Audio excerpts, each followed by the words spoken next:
Hey guys, welcome back to another episode of the generic essay series. And yeah, today we got a lot on our hands. There are so many superhero projects that I am talking about that have been released in the past 6 months. Just know there's a possibility of spoilers for each of these projects throughout. I'm not really counting or really paying attention. I'm just kind of saying whatever. Yeah, thanks for clicking on this video. And first, hi. My name is Tyler, and I love film. And today, I'll be talking about the latter half of 2024 superhero movies. The last time I made one of these videos, The Boys hadn't finished fully airing its 4th season. And my thoughts really haven't changed on the season. I still give it an 8.5 out of 10 overall, but I do have some thoughts that I still like to share. I do feel like a lot of the ideas and plot points throughout the show were very forced, cliche, and got too soap opera-y. Yeah, that's a word. I definitely believe this to be the worst season of the show. I feel like it got too political, and it didn't focus on all the right characters with this season, in particular having plenty of writing issues that I feel like weren't prevalent in the previous seasons. I feel like Frenchie's storyline should not have even been included in this show at all, with Billy Butcher's storyline too having some major issues for me. And I didn't like many of the new characters or villains either. Though Starlight, Huey, Billy Butcher, and Homelander are still good characters that are acted, at least for Homelander and Billy Butcher especially, well. At least the season takes some slight risks and has some decent arcs. Overall, I still give this season an 8.5 out of 10. The Crisis on Infinite Earths animated trilogy has been kind of crazy. And it's fitting that these animated films are released now in this time where multiverse superhero films are a very popular trend, trope, and story device that really none of the films have done well, including these ones. But it is nice to see a Crisis on Infinite Earths adaptation, even though it is not the best. The ending of the Tomorrowverse is kind of sudden and surreal, especially considering that it just started, but it's cool how they're tying it in with the previous DC animated movie universe that was interconnected that ended with Apocalypse War. But this film, like the rest of the trilogy and Apocalypse War, suffers from being too grim and just killing off characters for shock value. Of course, having read the original Crisis on Infinite Earths comic, which I actually did in preparation for the Arrowverse Crisis on Infinite Earths, which I did enjoy the comic very much, I feel like this is undeniably not a great adaptation. All the villains, additionally, have been weak throughout all these films. I don't like the portrayals of the Joker too much, the main one at least, or the way Psycho Pirate was portrayed and has been portrayed throughout all these films, as well as the lack of an appearance from the Anti-Monitor, or at least the fact that he hasn't been really prevalent until this movie. It is kind of cool that this is a Flash or Spider-Man No Way Home, or possibly more accurately, a Spider-Verse-esque film in terms of the multiverse cameos and references, with the DCAU, Batman, and Joker getting a decent send-off, with them acting in character and voiced by their original voice actors, with the last performance by Kevin Conroy as Batman, where he and the Joker have a respectable exchange that feel very in character, but safe as a send-off to these characters and Kevin Conroy as Batman, and technically the DCA universe, which it kind of sucks that it's kind of erased from the multiverse, as well as the Teen Titans universe and the Super Friends one. But I guess they're just trying to clear up the universes, at least the animated multiverse. Overall, this film is an entertaining crossover and delivers on being a Justice League movie that does its themes and characters well enough. Overall, I give Crisis on Infinite Earths Part 3 an 8 out of 10. It's cool and kind of funny in and of itself that Kite-Man was able to get a show in the first place. This show is a well-done spin-off that really just dives into the life of Kite-Man and the escapades of the Legion of Doom and even Darkseid. So it really puts characters such as Golden Glider, of course Kite-Man, and Malice. My problem with the show is largely with the supporting characters, and that some of the humor feels very forced. This is definitely not as nuanced of a show as Harley Quinn with his characters, but it is serviceable, and I don't think it's really meant to be. It's supposed to be entertaining and a spin-off of that show, and that goes in a wackier direction. And I also like Bane in the show. He's always funny. The show definitely has its moments to cool that make Golden Glider so powerful, and it's crazy to see Kite-Man in the limelight. I give the show overall an 8.4 out of 10. Deadpool & Wolverine is such a fun film and really a love letter to the Fox X-Men universe, as many others have discussed. Though this film tries to leave its mark on its main characters, Deadpool and Wolverine. I am only really disappointed with how this film didn't really reference or use characters from the previous 2 Deadpool films, but I guess that was kind of the point, and they are trying to go as big as possible with this film and make it a crazy fin to the Fox X-Men universe. And I thought that the integration of Deadpool into the MCU felt a little lazy and forced, but it's fine for this film and worked well enough.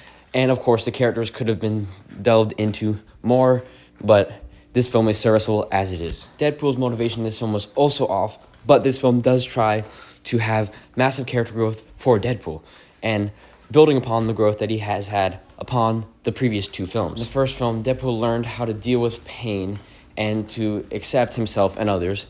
In the second film, Deadpool learned about sacrifice and loss, And in this film, he learns how to sacrifice himself for the greater good, building upon the themes of Deadpool 2. We also get to see kind of repetitive development of Logan, but it's meant to be a version of Logan that we would have seen if the X-Men movies continued and didn't have Wolverine's story end with Logan.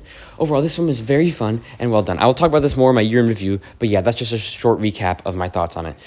I love the fan service in this film, and yeah, I give this film a 9.2 overall. It did not disappoint. Batman Cape Crusader was a show I was very excited for. I was anticipating it to be a DCAU prequel to Batman the Animated Series, which I don't think it is, and they might have never announced that, but I did assume that since Bruce Timm was coming back to work on it. The show, of course, thus had a lot of potential with one of the original creators coming back to work on it, and the art for the show being essentially DCAU art. The fact that it was originally dropped by Warner Brothers and HBO Max, Max, was very disappointing. I was, of course, very happy when Amazon picked it up, but it should have been a red flag that it was dropped by HBO Max in the beginning because, whoa, this show was not what I was expecting. It may be being a little over dramatic, but yeah, this show disappoints. Especially disappointing me considering all the high profile names attached to the show, such as Bruce Timm, of course, Matt Reeves, and Ed Brubaker, among others. I'll get my most major and controversial problem with this show out of the way first. I guess not that controversial, is the race swapping and gender swapping of characters. This is a completely unnecessary change that does not add anything to the show, and actually, in most cases, detracts. I'm not against the idea of diversity.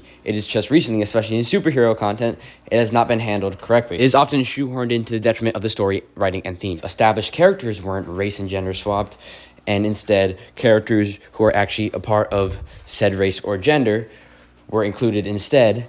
I feel like this problem would be resolved, and it wouldn't be disrespecting the original identities of characters such as Barbara Gordon, Harley Quinn especially, and the Penguin. Harley Quinn's character is largely unrecognizable in the show, and the fact that Bruce Timm made a better interpretation when he first created Harley Quinn, Batman the Animated Series, well, likely with some help, makes this all the more disappointing, and just feels like a waste. Wonder why Bruce Timm chose to so drastically change these stories and bend the knee to modernity, and I wonder if this show would be different or better if in an alternate reality, somehow Paul Dini, Eric Radomski, or many of the others that worked on the original DCAU were included. Though I was satisfied with the characterization of Batman himself. It's cool to get some new Batman adventures. This show is not the worst thing overall. As for the Batman actor, he was very serviceable in the role and convincing, especially when he had to portray Batman, not Bruce Wayne. It's cool that we could see Bruce Wayne more. Batman's characterization was also cool as we got to see him be more of a grounded detective. Overall, this show isn't the worst thing ever, but it's definitely not very great. I give the show a 7 out of 10. It's really cool that Tales of the Teenage Mutant Ninja Turtles exists as a direct continuation of Mutant Mayhem. Overall, it's a pretty good follow-up to Mutant Mayhem and captures the tone very well and does expand upon that universe, which is very nice to see. It's a good Teenage Mutant Ninja Turtles show overall, but I think I might arguably prefer every other Teenage Mutant Ninja Turtles mainline show that has been created and aired. Of course, you have to respect the original series, which I find more entertaining than this one, even though this series is still entertaining.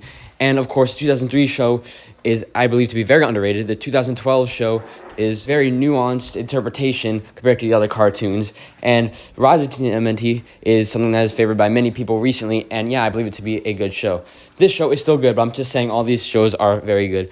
But I don't believe this show to live up to its predecessors. Though the show is very entertaining and has some nice TMNT action and character moments, I give the show an 8.6 out of 10. I'll be reviewing both chapters of the most recent adaptation of Watchmen together. These animated films are definitely better than the 2019 series, but I don't think they're as good as the Zack Snyder Watchmen movie, which I do like a lot. But part 1 was a very faithful adaptation. At some points, or at most points, a shot-for-shot remake or panel-for-panel remake of the comic.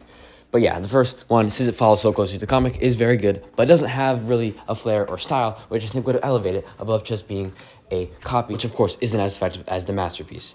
I give this film an overall 8.6.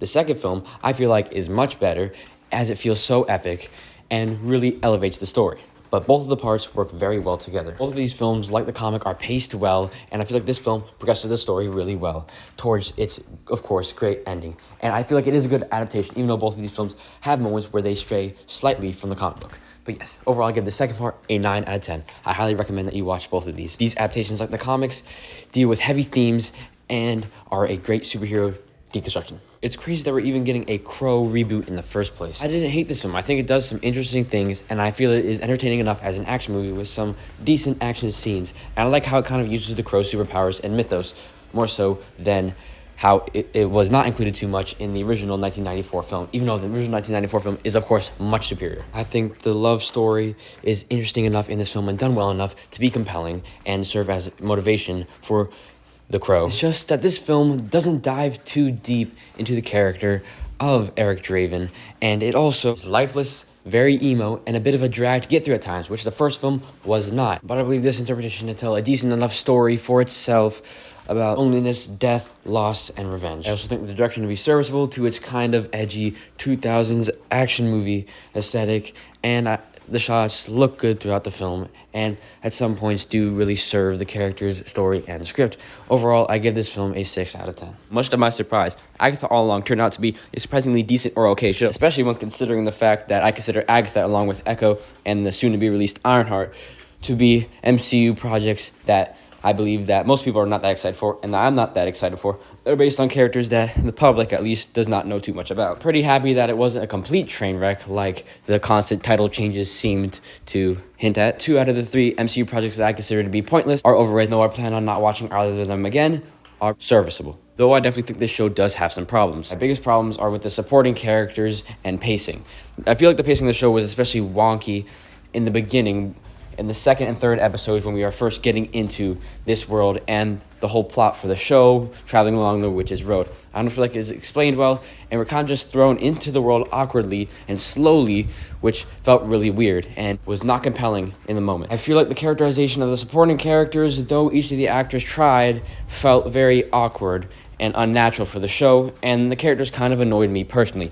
Also, it's cool that we get to see Wiccan in the MCU and that his suit was mostly comic accurate, but everything about the characterization of Wiccan feels very forced, and the plot is very convoluted, explaining how, spoiler alert, spoilers throughout this whole video, he is technically Billy Maximoff. It was really cool how Aubrey Plaza's character was Lady Death in the show, meaning that they're actually using that character and using more of the primordial and celestial beings of the Marvel Universe from the comics.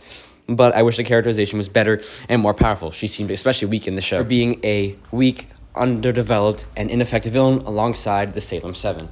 That kind of just felt thrown out in the last 2 episodes, similarly to the last episode of WandaVision, which I think is a much superior show. The show definitely has its moments and plays around with the concept of the Witch's Road to fun settings and uses its characters as well as it can, even though we don't know who any of these characters are or really care. Though the show did try very hard for each of these characters and to give them meaningful arcs, and I believe the last episode and how it explained Agatha's story and origin was done very well and was very emotionally resonant. It acted as a good epilogue. Overall, I don't think Agatha Harkness of all characters deserved her own show, but it's interesting that they were able to somehow make this show.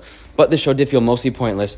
It was a respectable endeavor, but one that felt dragged out and unnecessary, though it did do Agatha Harkness and her story well. I spent way too long talking about this. I give this show overall a 7.2 out of 10. I don't think I've ever given that rating before.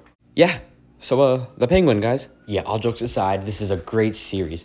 We really dive into the psyche of Penguin and the state of Gotham City, the Batman. The way that this series builds up the Penguin as a character, the world of the Batman, and just makes the Penguin a better antagonist for future projects and films in the Batman universe just is really astounding. The Penguin himself is a sympathetic protagonist, but also a deceptive one, and I'm all here for this show and how it dives into the Penguin. Great cinematography, direction, writing, acting, action, and more. This show deserves a 9.5 out of 10. Hellboy the Crooked Man is a film that I'm glad that we got, because it's cool to get a new Hellboy film, especially based on arguably the best Hellboy story, and one of the most acclaimed and popular ones, but this film is largely disappointing and is not great, and definitely does not live up to the Crooked Man original story. The film feels very low budget, and this portrayal of Hellboy is my least favorite of the 3 live-action interpretations, but I do like the film's swing at being a horror movie. It's not the greatest, but it definitely doesn't try to be. It just tries to be a new Hellboy movie, and I think it functions well as that. I give this a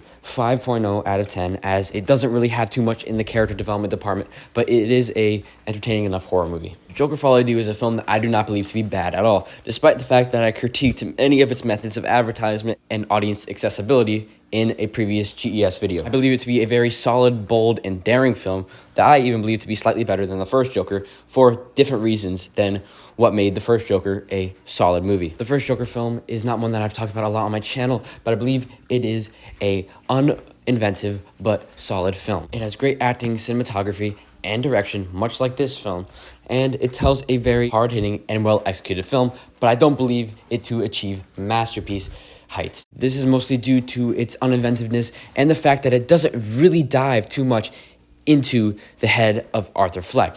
It more shows us actions that lead to him becoming the Joker, but it doesn't dive into what he's thinking. or how he might perceive the world as much as this film does, which I believe to be one of his big strengths. This will be continued in a part 2, as this video got too long. Thank you for watching.